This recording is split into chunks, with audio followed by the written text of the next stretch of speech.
Hey everybody, I'm Jeff with Fred Anderson Toyota. Adam, you're with the service department, right? What are we talking about today? Yes, sir. We're going to be talking about how to safely jump your hybrid today. Adam, your hybrid battery's dead. What first? Well, our first step is going to be getting into the car because you have to get under the hood in order to get this thing started. So we're going to take a look at our key here, and there's a release on the back of the key that'll bring us to our small key here. Put it in the lock.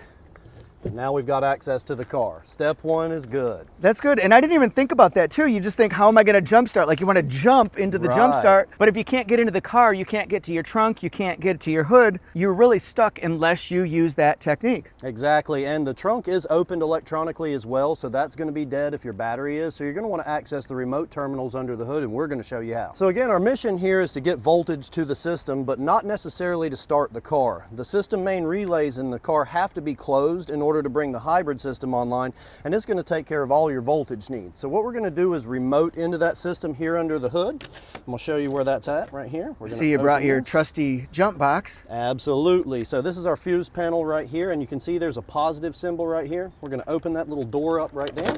Cut the red wire. Oh wait, that's wrong movie. Probably so. So we're going to connect our red jumper lead here to that terminal point. So that's our positive. Yes, sir. And we're going to actually get a ground for the system here on the chassis at our strut components. Where are some parts where you could ground it? Any one of the parts on the body that's got a large metal surface here that's not connected to a control unit could be a suitable ground, but typically on a Camry we like these posts.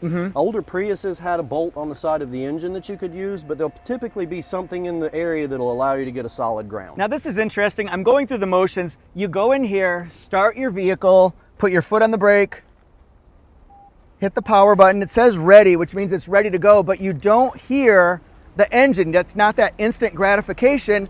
The electric hybrid components are coming on first, and then you'll start to hear the gasoline engine within, I don't know, 10 to 20 seconds, something like that.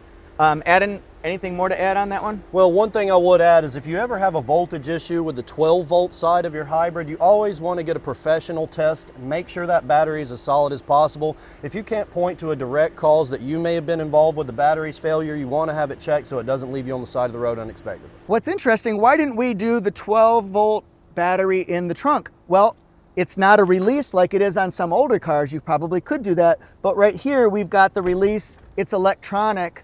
So Adam, what's back here? What kind of goodies are we opening? Well, it definitely gets us access to our trunk room, and then you have to remove a floor mat here. Oh, I can do that. That's a good job. Get this guy out of the way. And our 12-volt battery system will be right here. Oh, so that's the traditional battery that people might think of when you hear your battery's dead. Exactly, exactly. And it's just a lot easier to access that from the remote voltage point up front. That way you can get the car readied on and get access to the trunk. So because you could start it there, and actually that's quite easy once people know the 2 steps to do. Sure. You really don't need this. This is unnecessary to start it from the trunk, correct? It certainly is. It's a little bit of an extra step and a little bit more difficult to access because you're going to have more to take off. The remote station is there for our guest convenience. And it might also seem elementary, but how do you remove a jump cable or a box? So the rule that I've always gone by is the ground is going to be the first off on the system and the last to put back on to make the system safe. All of our systems are ground side switched, so that absorbs the shock and the spark that you see when you connect the red terminal last. Okay, and then what about touching the points when you have a live jump cable or a jump box? Let's just not. That's the best way to put that. That can damage your equipment. That could damage a donor car if you were trying to remotely jump from another vehicle. Again, just definitely want to keep those two separated and put the positive on first, the negative on last. Okay, cool. Thanks so much, Adam. I really appreciate it. If you guys have any questions about repair, service, or maintenance, we're happy to make videos about it so that you can learn more about your vehicles that you know and love. Go Toyota. Adam, thanks again. Always glad to help. Okay, see you guys next time.